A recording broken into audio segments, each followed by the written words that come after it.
नमस्कार मित्रों, स्वागत है आपका अडानिया एजुकेशन एकेडमी आसिंद के इस यूट्यूब चैनल पर। हम टारगेट 100 की एक श्रृंखला के तहत सामाजिक विज्ञान पढ़ रहे थे। कक्षा 10 के जो सामाजिक विज्ञान है उसके बारे में पढ़ रहे थे। जो पिछला जो हमारा जो अध्याय था, पिछली जो कक्षा थी जिसके बारे में हमने विनिर्माण उद्योग जो है वो अध्याय प्रारंभ किया था, अध्याय 11 जो हमने प्रारंभ किया था, और उसमें हमने जो लोहा इस्पात है उसके बारे में हमने जानकारी प्राप्त कर ली थी।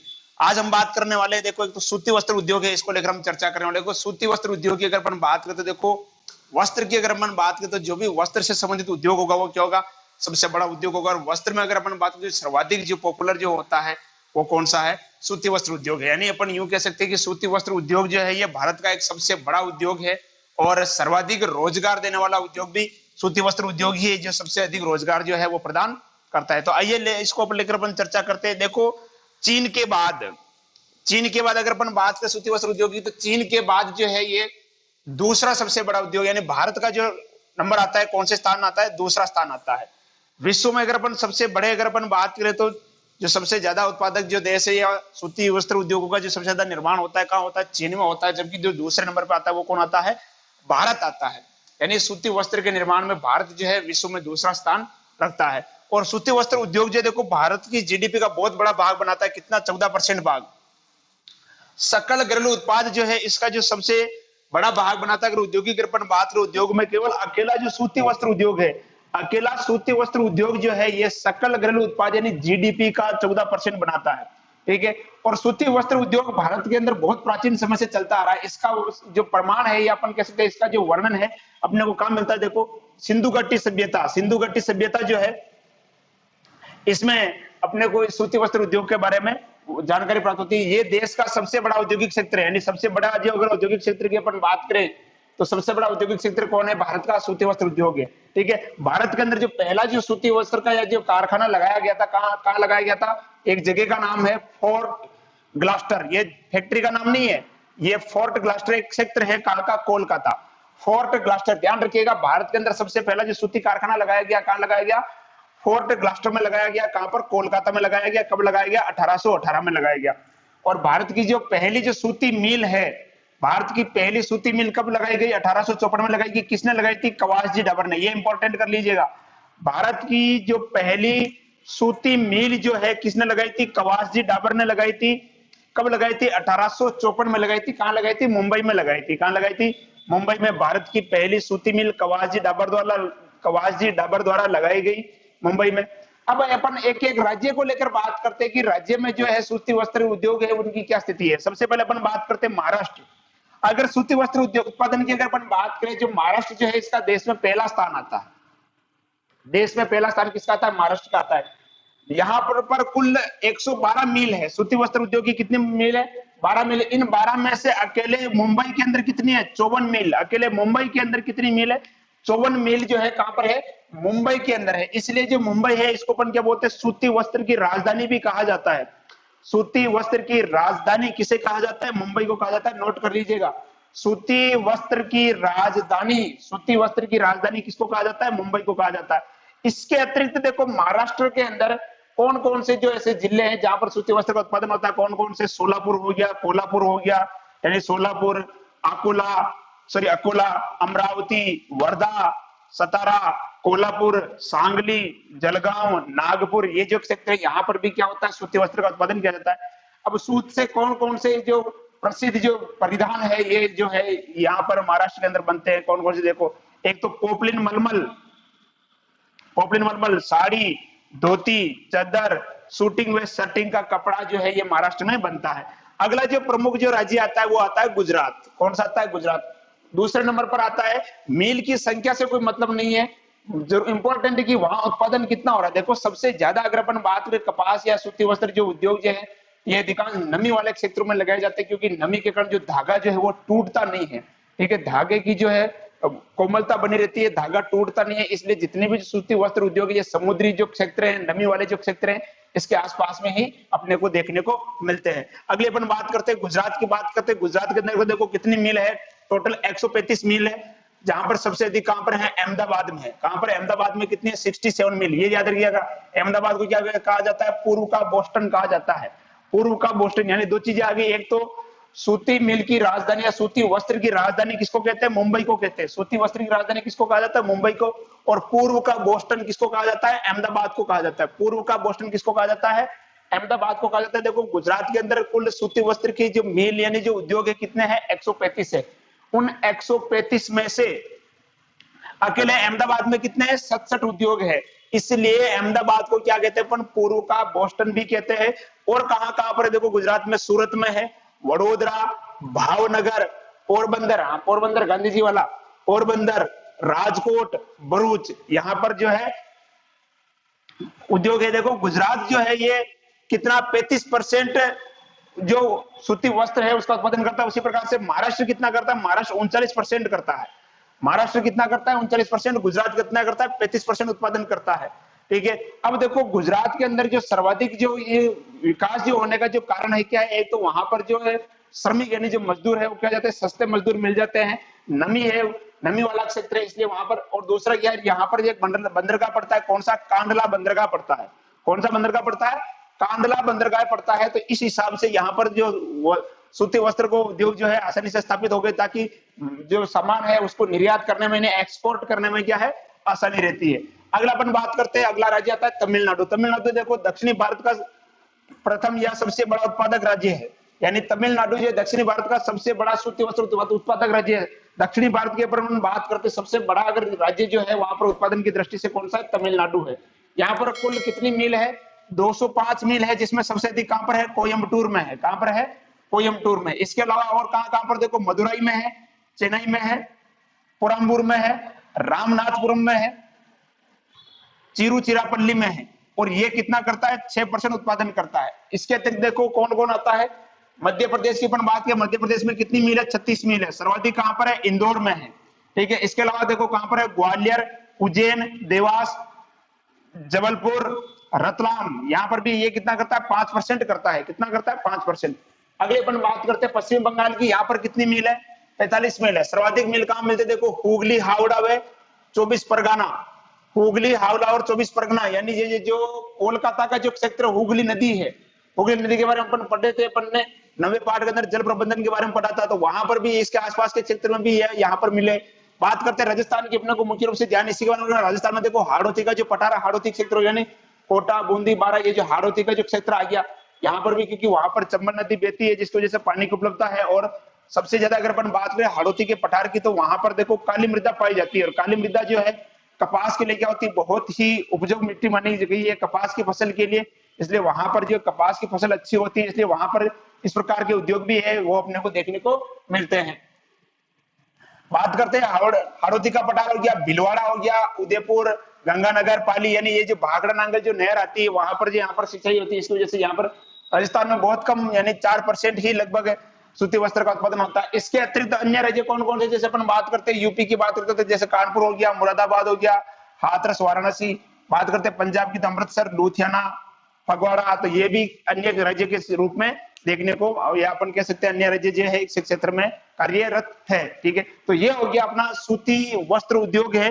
कहां कहां पर इसकी प्रमुख जो मिल है उसके बारे में अपन ने बात की। ज्यादा कोई विशेष इसका वर्णन जो है आपके नहीं दे रखा है। सामान्य ये जो जानकारी जो मैंने दी है इसको अगर आप अच्छे से कर लोगे तो इससे कोई प्रश्न जो है आपके बाहर नहीं जाएगा। अगला जो अपना प्रमुख उद्योग आता है वो आता है सीमेंट उद्योग।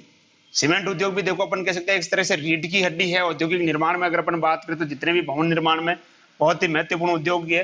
देखो सबसे पहले अपन बात करें, सबसे पहले अगर सीमेंट का जो आविष्कार किया था, इंपॉर्टेंट पूछा जा सकता है, सीमेंट का आविष्कार किया था किसने किया था? जोसेफ। सीमेंट का जो आविष्कार करने वाले थे कौन थे? जोसेफ। आविष्कारकर्ता कौन थे? जोसेफ। कहां के रहने वाले थे? ये पोर्टलैंड के रहने वाले थे। यानी सीमेंट का जो आविष्कार जो है कौन है? जोसेफ है। कहां के रहने वाले थे? पोर्टलैंड के। और पोर्टलैंड कहां पड़ता है? इंग्लैंड में पड़ता है। 1824 में जोसेफ नामक एक व्यक्ति थे जिसने सबसे पहले सीमेंट का आविष्कार किया। कहां के रहने वाले थे? पोर्टलैंड, इंग्लैंड के रहने वाले थे। इसलिए जितना भी जो वर्तमान में जो सीमेंट यहाँ मिलता है अपने को देखने को, उसको अपन पोर्टलैंड सीमेंट कहते हैं। कौन सा सीमेंट कहा जाता है? पोर्टलैंड सीमेंट कहा जाता है, क्योंकि सीमेंट का जो आविष्कार सबसे पहले हुआ था पोर्टलैंड गुजरात में, पोर्टलैंड इंग्लैंड में हुआ था। किसने किया था? जोसेफ ने किया था। इसलिए इसको क्या कहते हैं अपन? पोर्टलैंड सीमेंट कहते हैं। देखो बात करते हैं आधुनिक भारत का जो पहला जो कारखाना लगा था सबसे पहले, कहाँ लगा था? चेन्नई में लगा था। सीमेंट का जो पहला कारखाना लगा था कहाँ लगा था? चेन्नई। कहाँ? तमिलनाडु। कब? 1904 में, जहां पर समुद्री सीपी के द्वारा सीमेंट बनाया जाता था। किसके द्वारा? जो समुद्री जो सीपी होती है, जिसके ऊपर कहता सीपी में मोती रहता है, ठीक है, तो उस सीपी का जो कवर होता है, यानी कवच जो होता है, कैल्शियम कार्बोनेट का बना होता है, ठीक है, उस कैल्शियम कार्बोनेट जिसे अपन चूना पत्थर कहते हैं, ठीक है, उसकी सहायता से ये सीमेंट बनाया जाता था। लेकिन ये जो उद्योग है ज्यादा चला नहीं, क्या हो गया? ये जो प्रयोग कह सकते हैं क्या हो गया? विफल हो गया। उसके बाद देखो जो कारखाना लगा था, कहाँ लगा था? 1914 में पोरबंदर में लगा था। कौन सी कंपनी ने खोला था? Indian cement company.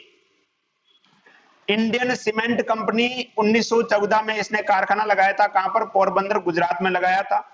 इसी समय कारखाना लगा था देखो एक किलिक निक्सन कंपनी नाम से। किलिक निक्सन कंपनी, अभी भी वर्तमान में भी ये कंपनी चल रही है। किलिक निक्सन कंपनी ने कारखाना लगाया था, लाखेरी राजस्थान में लगाया था। किलिक निक्सन कंपनी, याद रखिएगा, इंपॉर्टेंट है, राजस्थान के संदर्भ में जो भी बात है याद रखिएगा आप, ठीक है। Killick Nixon company Lakheri Rajasthan में। उसके बाद देखो Khatau company, Satna, Madhya Pradesh. Tata and Sons, Tata and Sons इन्होंने खोला था कहां पर? पोरबंदर, गुजरात में। टाटा एंड सन्स कंपनी जो है इन्होंने कहां पे खोला था? गुजरात में। सीमेंट उत्पादन की दृष्टि से भारत का स्थान कौन सा है? दूसरा स्थान है, दूसरा स्थान है, ठीक है। अगर 1 टन सीमेंट अगर बनाना हो, अगर 1 टन सीमेंट बनाना हो तो कच्चा माल कितना चाहिए? देखो 1.6 टन तो क्या चाहिए? चूना चाहिए। 0.38 यानी 0.38 टन क्या चाहिए? जिप्सम चाहिए। और 3.8 टन क्या चाहिए? कोयला। ध्यान दीजिएगा, अगर 1 टन सीमेंट बनाना हो तो 1.6 टन क्या चाहिए? चूना चाहिए। 0.38 यानी 0.38 टन क्या चाहिए? जिप्सम। और 3.8 टन क्या चाहिए? कोयला। आप कहोगे सर इतना तो माल है, फिर 1 टन सीमेंट ही क्यों बनेगा? क्योंकि देखो ये कच्चा माल है, इससे कुछ पदार्थ यानी वेस्टेज भी जाता है, ठीक है। अब बात करते हैं अपन राजस्थान की। ये आप जो बॉक्स है ये आप अच्छे से कंप्लीट कर लीजिए, यहां से प्रश्न बनेगा ही बनेगा, ये जो दिख रहा है आपको, ठीक है। मैं पूरे जितनी भी क्लासेस चल रही है मैं बार बार आपको ये कह रहा हूं कि राजस्थान के संदर्भ में आपको विशेष तौर से पढ़ना है, ठीक है। बात करते हैं राजस्थान की। देखो राजस्थान जो है सीमेंट उत्पादन की दृष्टि से भारत में प्रथम स्थान रखता है। भारत का जितना भी सीमेंट उत्पादन होता है उसमें से अकेला राजस्थान कितना करता है? 16% करता है। कारण क्या है? मुख्य कारण जो है इसका है अरावली पर्वतमाला। अरावली पर्वतमाला जो सीमेंट जो बनाते हैं उसके लिए चूने पत्थर की आवश्यकता होती है। सीमेंट बनाने के लिए किसकी आवश्यकता होती है? चूने पत्थर की आवश्यकता होती है। चूना पत्थर जो अरावली में जो है बहुतायत से पाया जाता है, इसलिए यहाँ पर बहुत ज्यादा उद्योग पनपे हैं।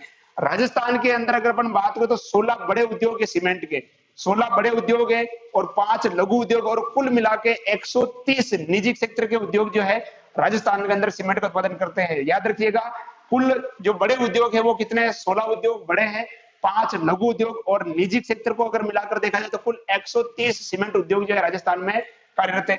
16 बड़े उद्योग में से जो 6 बड़े उद्योग है, 16 बड़े उद्योगों में से जो 6 बड़े उद्योग है वो कहां पर है? चित्तौड़गढ़ में है। कहां पर है? चित्तौड़गढ़ में है। इसलिए जो चित्तौड़गढ़ है इसे अपन क्या कहते हैं? राजस्थान की सीमेंट नगरी भी कहा जाता है। नोट कर लीजिएगा, राजस्थान की सीमेंट नगरी किसको कहा जाता है? चित्तौड़गढ़ को कहा जाता है। चित्तौड़गढ़ के देखो 2 है, एक तो चंदेरिया और एक निम्बेड़ा। चंदेरिया और निम्बेड़ा के दोनों क्षेत्र को मिलाकर यहाँ पर कुल 6 बड़े उद्योग है। राजस्थान के जो 16 बड़े उद्योग है उनमें से 6 बड़े उद्योग जो है ये कहां पर है? चित्तौड़गढ़ के चंदेरिया और निम्बेड़ा के अंदर है, इसलिए चित्तौड़गढ़ को राजस्थान की सीमेंट नगरी भी कहा जाता है। ये अपन बात करें राजस्थान के संदर्भ में। राजस्थान के अंदर देखो प्रथम सीमेंट का कारखाना जो लगाया गया था, कहां लगाया गया था? लाखेरी में लगाया गया था। राजस्थान के अंदर प्रथम सीमेंट कारखाना कहां लगाया गया था? लाखेरी में। और अभी वर्तमान में कहां कहां पर कारखाने देखो, चित्तौड़गढ़ में है, कोटा में है, बूंदी में है, सवाईमाधोपुर में है, उदयपुर में, नागौर और पाली, यहाँ प्रमुख रूप से जो है कारखाने सीमेंट के लगे हुए हैं, ठीक है। सीमेंट नगरी किसको कहा जाता है? चित्तौड़गढ़ को कहा जाता है। मैंने बताया था कि जो राजस्थान के जो अंदर जो बड़े 16 जो बड़े औद्योगिक या सीमेंट के जो उद्योग है उनमें से 6 बड़े उद्योग कहां पर है? चित्तौड़ में है, ठीक है। या यूं कह सकते हैं कि राजस्थान में सर्वाधिक सीमेंट का उत्पादन कहां होता है? चित्तौड़गढ़ में ही होता है, इसलिए इसको क्या कहते हैं? सीमेंट नगरी कहते हैं। अब देखो राजस्थान के अंदर 90% जो सीमेंट बनता है कौन सा बनता है? पोर्टलैंड सीमेंट बनता है। कौन सा बनता है? पोर्टलैंड सीमेंट, यानी जो भूरे काले रंग का जो सीमेंट आता है, जो सामान्य सीमेंट जो अपन जानते हैं, जो चुनाई के अंदर जो भी काम में लेता है, आप जो भी सीमेंट देख रहे हो सफेद सीमेंट के अतिरिक्त, वो कौन सा सीमेंट है? पोर्टलैंड सीमेंट है, ठीक है। कितना? 90% सीमेंट जो बनता है कौन सा बनता है? Portland cement. और 10% कौन सा सीमेंट बनता है? सफेद सीमेंट। 10% जो सीमेंट बनता है कौन सा बनता है? सफेद सीमेंट। अब सफेद सीमेंट के 2 ही कारखाने इंपॉर्टेंट कर लीजिएगा, ये सफेद सीमेंट के राजस्थान के अंदर 2 ही कारखाने इंपॉर्टेंट है, ठीक है। 2 सीमेंट के कारखाने राजस्थान के अंदर सफेद सीमेंट, एक तो कहां पर है? गोटन नागौर, गोटन नागौर में, और एक खारिया खंगार जोधपुर। तो सफेद सीमेंट के 2 कारखाने हैं राजस्थान के अंदर, एक तो कहां पर है गोटन नागौर और एक है खारिया खंगार जोधपुर। खारिया खंगार जोधपुर और गोटन नागौर, यहाँ पर 2 ही कारखाने ऐसे हैं जो सफेद सीमेंट का उत्पादन करते हैं। इंपोर्टेंट कर लीजिएगा इसको। अब देखो कौन कौन सी जो कंपनियां हैं राजस्थान के अंदर सीमेंट का उत्पादन कर रही है, कौन कौन सी, देखो जेके सीमेंट, एक तो है जेके सीमेंट, जेके लक्ष्मी सीमेंट, अलग अलग है, जेके सीमेंट, जेके लक्ष्मी सीमेंट, मंगलम सीमेंट और बिनानी सीमेंट। कौन कौन सी, जेके सीमेंट, मंगलम सीमेंट, बिनानी सीमेंट और जेके लक्ष्मी सीमेंट। ये जो कंपनियां राजस्थान में क्या करती है, सीमेंट का उत्पादन करती है। इसके अतिरिक्त एक लाफार्ज कंपनी भी है जो भी नई नई आई है फ्रांस से, वो भी क्या करती है, सीमेंट का उत्पादन करती है। अगली अपन बात करते हैं मध्य प्रदेश और छत्तीसगढ़ के अंदर। देखो यहाँ पर मध्य प्रदेश और छत्तीसगढ़ के अंदर जो कच्चा माल जो इनको मिलता है, कहां से मिलता है, कैमूर की पहाड़ी से। मध्य प्रदेश और छत्तीसगढ़ में जितने भी जो सीमेंट के उद्योग है, उनको जो कच्चा माल यानी जो चूना पत्थर है वो कहां से मिलता है, कैमूर की पहाड़ी से मिलता है। कहां से, याद रखिएगा, कैमूर की पहाड़ी से। और ये दोनों राज्य मिलकर कुल 22% क्या करते हैं, सीमेंट का उत्पादन करते हैं। कहां कहां पर इनको उद्योग है, देखो कहां कहां पर, एक तो कटनी में है, सतना, दुर्ग, मंदार, बनमोर, नीमच, रतलाम, देवास, नागदा, अकलतारा, जामुल तिलदा और मेहर, यहां पर जो है प्रमुख रूप से इनके उद्योग है। अगला आता है गुजरात। गुजरात नंबर 4 पर आता है सीमेंट उत्पादन की दृष्टि से और कुल 9.4% क्या करता है, सीमेंट का उत्पादन करता है। कहां कहां पर इसके कारखाने, देखो अहमदाबाद, भावनगर, ओखा, पोरबंदर, राजकोट, जामनगर, द्वारका और वोरवाल के अंदर ये प्रमुख रूप से इनके सीमेंट के कारखाने हैं। ठीक है, तमिलनाडु की बात करते हैं। तमिलनाडु में कहां कहां पर कारखाने, देखो तिरुनवेली, डालमियापुर, तलायथू, शंकरदुर्ग, राजमलयालम और मंदकराची, यहां पर जो है, यहां पर इसके प्रमुख रूप से कारखाने। अगर अपन बात करते हैं कर्नाटक की, तो कर्नाटक में देखो बागलकोट, बेंगलोर, बीजापुर और गुलबर्गा, यहां पर जो है प्रमुख रूप से सीमेंट के कारखाने। आपको मुख्य रूप से किसके संदर्भ में ध्यान रखना है, राजस्थान के संदर्भ में ध्यान रखना है। राजस्थान में जो पहला सीमेंट का कारखाना खोला गया था, कहां खोला गया था, लाखेरी में खोला था। किसने खोला था, कौन सी कंपनी थी, क्लिक निक्सन कंपनी ने खोला था। ठीक है, और सफेद सीमेंट के कारखाने कहां पर, एक तो गोटन नागौर और खारिया खंगार जोधपुर में सफेद सीमेंट के कारखाने। सीमेंट नगरी किसको कहा जाता है, चित्तौड़गढ़ को कहा जाता है। ये जो है मुख्य रूप से आपको ध्यान में रखना है।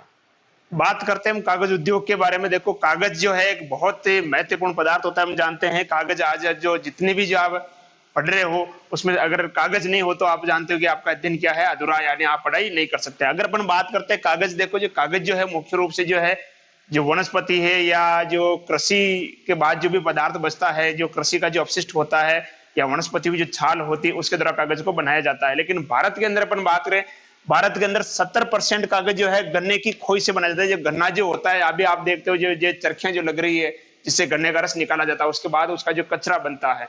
ठीक है, आप इधर अगर आसनी या बड़ौदा के क्षेत्र की अगर बात करें तो यहाँ पर गन्ने को का जो कचरा होता है उसको यूं ही फेंक दिया जाता है जैसे पशु वगैरह खाते हैं। लेकिन जो बड़े जो क्षेत्र है या बड़े जो शहर है वहां पर ये बिकता है। ठीक है, तो यहाँ पर क्या होता है, अगर अपन देखें जो 70% कागज जो है ये गन्ने की खोई से बनाया जाता है। किससे बनाया जाता है, गन्ने की खोई से। बात करते हैं देश के अंदर पहला जो कागज का जो कारखाना लगा था वो कहाँ लगा था, श्री रामपुर में लगा था। कहाँ लगा था, श्री रामपुर में। ठीक है, लेकिन ये कारखाना क्या रहा था, विफल रहा था, ज्यादा चला नहीं। पहला जो सफल कारखाना लगा था कौन सा लगा था, इंडियन पेपर मिल। इंडियन पेपर मिल की स्थापना कब की गई थी, 1879 में की गई थी। कहां पर की गई थी, लखनऊ में। याद रखिएगा, इंडियन पेपर मिल की जो स्थापना है कहां हुई थी, लखनऊ में हुई थी 1879 में। उसके बाद टीटागढ़ पेपर मिल 1881 में कहां लगाया गया, पश्चिमी बंगाल में लगाया गया था। टीटागढ़ पेपर मिल 1881 में कहां लगाया गया, पश्चिमी बंगाल में।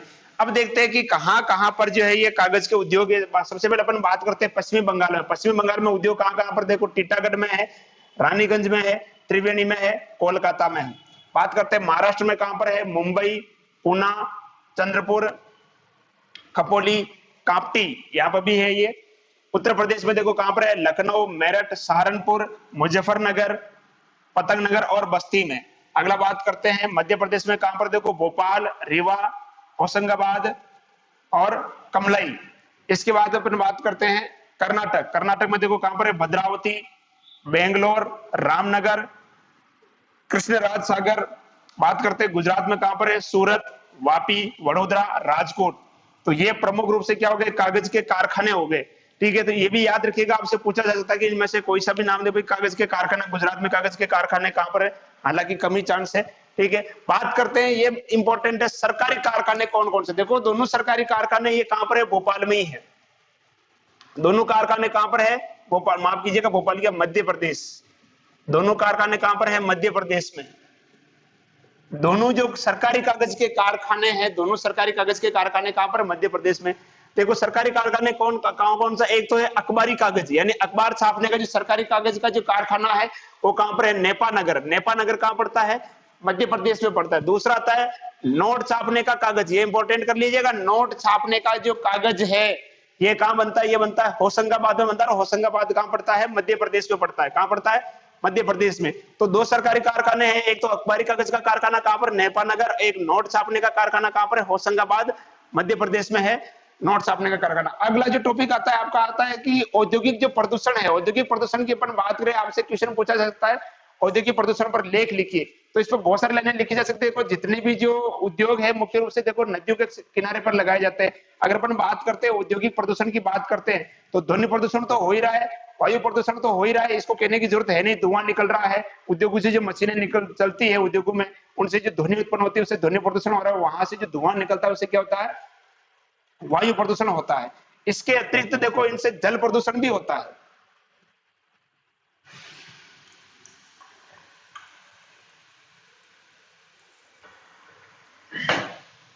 देखो इनसे जो जल प्रदूषण होता है, यानी यहां से जो अपशिष्ट निकलता है वो क्या होता है? नदियों में छोड़ दिया जाता है, जिससे क्या होता है? जल प्रदूषण। प्रशासन की लापरवाही की वजह से बहुत ज्यादा जल प्रदूषण, जैसे गंगा और गंगा की जो सहायक नदियां हैं इनके किनारे पे जो शहर बसे, यहाँ जो उद्योग लगे हुए, इनसे जो भी अपशिष्ट आता है वो कहाँ आता है? इन नदियों में आता है।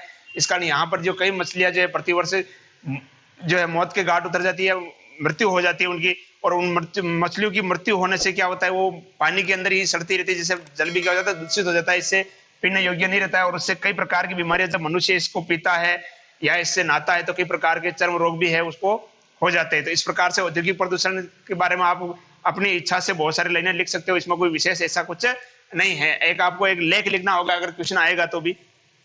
बात करते हैं अपन राजस्थान में उद्योगों के बारे में बात करते हैं, राजस्थान में औद्योगिकरण की बात करते हैं। राजस्थान अगर औद्योगिकरण की अगर दृष्टि से देखा जाए तो राजस्थान देखो एक सूखा प्रदेश है और उद्योगों के लिए क्या चाहिए? जल की बहुत ज्यादा आवश्यकता होती है। तो राजस्थान के अंदर क्या जल का अभाव है, इसलिए हम कह सकते हैं कि औद्योगिक दृष्टि से अगर देखा जाए, संपूर्ण उद्योगों की दृष्टि से अगर देखा जाए तो राजस्थान उद्योगों की दृष्टि से एक पिछड़ा राज्य कहा जा सकता है, क्योंकि यहाँ पर जल की क्या है? कमी है, नमी नहीं रहती है, गर्मी बहुत ज्यादा होती है। इसकी वजह से जो ऐसे उद्योग जिनमें नमी की आवश्यकता होती है राजस्थान के अंदर बहुत कम देखने को मिलते हैं। और दूसरा जल अभाव, यानी बहुत कम बरसात होती है, सूखा प्रदेश इसलिए यहाँ पर उद्योग जो है बहुत कम पनपते हैं। यानी कुल उद्योगों की अगर योगदान की बात करें तो राजस्थान जो है देश में कितना % योगदान देता है? 6% ही योगदान देता है। अब कौन कौन से उद्योग के प्रमुख रूप से देखते हो? शीशा जस्ता उद्योग और सीमेंट उद्योग। शीशा जस्ता उद्योग की अगर अपन बात करें, जिसके प्रमुख प्रमुख कौन कौन सी खाने हैं, जैसे अपन ने बात की थी शीशा जस्ता उद्योग के बारे में, जैसे जावर की खान है, चौथ का बरवाड़ा है, ये सारी अपन जो 10वां जो चैप्टर है उसमें अपन ने पढ़ चुके हैं। आप उसको वहीं से 10वें चैप्टर का वीडियो देख लेना, इसके लिए शीशा जस्ता उद्योग के लिए 10वां जो चैप्टर उसका वीडियो आप देख लेना। इसके बाद अपन बात करते हैं सीमेंट उद्योग। पहले जो टॉपिक था सीमेंट उद्योग वही है पूरा का पूरा। बात करते हैं अपन हस्तशिल्प उद्योग की। हस्त के द्वारा, हाथों के द्वारा जो उद्योग है उसकी बात करते हैं। देखो पहला आता है रत्न तराशना और आभूषण का निर्माण करना। यह काम कहाँ होता है? रत्न तराशने और आभूषण के निर्माण का काम कहाँ होता है? मुख्य रूप से जयपुर, प्रतापगढ़ और नाथ द्वारा जो श्रीनाथ जी का मंदिर है, अगर श्रीनाथ जी का जो मंदिर का जो मार्केट है, अगर आप वहां जाओगे तो आपको अलग अलग प्रकार के आभूषण जो है वहां देखने को मिलेंगे नाथ द्वारा में। अगला आता है मूर्ति कला की बात करते तो कहां पर है? जयपुर, जोधपुर और उदयपुर में। अगला आता है लाख का सामान व चूड़िया, ये इंपॉर्टेंट कर लीजिएगा, लाख का सामान व चूड़िया इसके लिए जयपुर और जोधपुर प्रसिद्ध है। अगला आता है रंगई छपाई और बंदेज का, ये भी इंपॉर्टेंट है, कहां पर? बाड़मेर, पाली और संगानेर, संगानेर जयपुर। ये भी जो रंगई छपाई और बंदेज का कार्य यहाँ पर बहुतायत से किया जाता है, यानी छपाई का कार्य, रंगई का कार्य। इसीलिए देखो जो पाली जो है यहाँ पर बहुत सारे उद्योग है जो रंगई छपाई का कार्य करते हैं, और इनका जो दूषित जल है वो कहा जाता है? लूनी नदी में जाता है, इसलिए बहुत ज्यादा नदी क्या हो रही है? प्रदूषित हो रही है। अगला अपन बात करते हैं चमड़े का सामान। चमड़े का सामान कहां? देखो जयपुर, जोधपुर, अजमेर और बाड़मेर, यहाँ पर जो है प्रमुख रूप से चमड़े का सामान जो है मिलता है। अगला जो अपना प्रमुख उद्योग आता है मार्बल उद्योग। अपन जानते देखो मार्बल की अगर अपन बात करें, यानी जो सफेद संगमरमर जो है ये मुख्य रूप से कहां मिलता है? मकराना में मिलता है, मकराना, नागौर। ठीक है, तो मकराना है, सिरोही है, राजनगर, चित्तौड़, उदयपुर, किशनगढ़, ये जो क्षेत्र है कौन कौन से? मकराना, सिरोही, राजनगर, चित्तौड़, उदयपुर, किशनगढ़। यहाँ पर मार्बल को घिसने उसको काटने और उसको पॉलिश करने के उद्योग लगे हुए हैं। कहाँ कहाँ पर? मकराना, सिरोही, राजनगर, चित्तौड़, उदयपुर, किशनगढ़ में जो है मार्बल को काटने, इसको घिसने और इस पर पॉलिश करने के उद्योग यहाँ पर लगे हुए हैं। अगला अपन बात करते हैं नमक व रसायन उद्योग की। अगर अपन बात करें, सबसे पहले अपन बात करते हैं सांबर झील। सांबर झील की अपन बात करें, नमक उत्पादन की दृष्टि से ये देश की सबसे बड़ी झील है, ठीक है। इस झील से लगभग 8.2% जो नमक है ये उत्पादित किया जाता है। नमक उत्पादन की दृष्टि से सबसे बड़ी झील राजस्थान की नहीं बल्कि देश की नमक उत्पादन की दृष्टि से सबसे बड़ी झील है कौन सी झील? सांबर झील। अगले अपन बात करते हैं डीडवाना झील, नागौर, क्योंकि राजस्थान के अंदर देखो खारे पानी की झीलें बहुत है, ठीक है। यहाँ पर नागौर डीडवाना में देखो सोडियम सल्फेट का कारखाना लगा हुआ है। नागौर डीडवाना जो है, डीडवाना जो झील है खारे पानी की, यहाँ पर सोडियम सल्फेट का कारखाना लगा हुआ है। अगला था पंचपदरा बाड़मेर, जहां पर जो भी देखो रिफाइनरी जो खोलने की जो योजना चल रही है, जिसका जो कार्य चल रहा है पंचपदरा के अंदर बाड़मेर, यहाँ पर देखो मैग्नीशियम सल्फेट का कारखाना खोला गया है। अगले अपन बात करते हैं ऊन उद्योग। देखो अगर बात भेड़ पालन की बात करें तो भेड़ पालन की दृष्टि से राजस्थान का प्रथम स्थान है, यानी सर्वाधिक भेड़ें जो है कहाँ पाली जाती है? राजस्थान में पाई जाती है। इसलिए यहाँ पर ऊनी वस्त्र, ऊन की कालीन वगैरह जो भी है, मोजे है, स्वेटर है, इस प्रकार के जो भी परिधान जो है ऊन के परिधान कहाँ बनते हैं, यानी इसके जो उद्योग कहाँ पर? बीकानेर है, जोधपुर है, बाड़मेर है, पाली है, यहाँ पर जो है इसके प्रमुख। बात करते हैं अपन सूती वस्त्र उद्योग। इसके बारे में पहले मैं बात चर्चा कर चुका हूँ, कहाँ कहाँ पर इसके कारखाने हैं, ठीक है। सूती वस्त्र उद्योग की अपन बात करें तो 4% जो है राजस्थान का योगदान है, ये याद रखिएगा। अगले अपन बात करते हैं तिलहन उद्योग। तिलहन की दृष्टि यानी तिलहन उत्पादन की दृष्टि से अपन बात कर चुके हैं। कृषि के अंदर तिलहन उत्पादन की दृष्टि से जो है राजस्थान का देश में प्रथम स्थान है, ठीक है। यहाँ पर देखो जैसे अलसी है, मूंगफली है, सोयाबीन है, सरसों है, ठीक है। इसके जो तेल निकालने की जो इकाइयां हैं, अलसी, अरंडी, सोयाबीन, सरसों, इनके जो तेल निकालने की जो इकाइयां, मूंगफली कहाँ पर है? भरतपुर है, अलवर, जयपुर, दौसा, कोटा, बूंदी, यहाँ पर तेल निकालने की इकाइयां जो है लगी हुई है। अगले अपन बात करते हैं चीनी उद्योग। चीनी उद्योग कहाँ कहाँ पर है? देखो राजस्थान के अंदर बूंदी, चित्तौड़, भिलवाड़ा, इंपॉर्टेंट रखिएगा, यहाँ से भी ये जो भाग है इससे आपके प्रश्न पूछा जा सकता है, ठीक है। चीनी उद्योग बूंदी, चित्तौड़, भिलवाड़ा के अंदर। अगला ग्वारगम उद्योग कहाँ पर है? चूरू, जोधपुर, बाड़मेर। उसी प्रकार से कागज उद्योग जैसे गोसुंडा, कोटा, भिलवाड़ा, उदयपुर, बांसवाड़ा, यहाँ पर भी क्या है? कागज उद्योग है। इसके अतिरिक्त अगर अपन बात करें, जैसे मान लो कि या राजस्थान की जो है पहली जो वनस्पति घी की जो या वनस्पति घी का जो उद्योग जो है वो स्थापित किया गया, कहाँ किया गया था? भिलवाड़ा। ये जो डालडा कंपनी जिसका जो नाम है, पहला जो राजस्थान का पहला वनस्पति घी का जो उद्योग है वो कहाँ लगाया गया? भिलवाड़ा के अंदर लगाया गया था। तो इसी के साथ ये जो आपका अध्याय है ये कंप्लीट होता है। आप घर में रहें, सुरक्षित रहें, पढ़ाई करते रहें, और अगर ये कक्षाएं अगर आपको पसंद आ रही है तो आप अपने दोस्तों के साथ शेयर करें, लाइक करें, और यदि आप चैनल पर नए हैं तो सब्सक्राइब करें। पढ़ाई करते रहें, सुरक्षित रहें। धन्यवाद।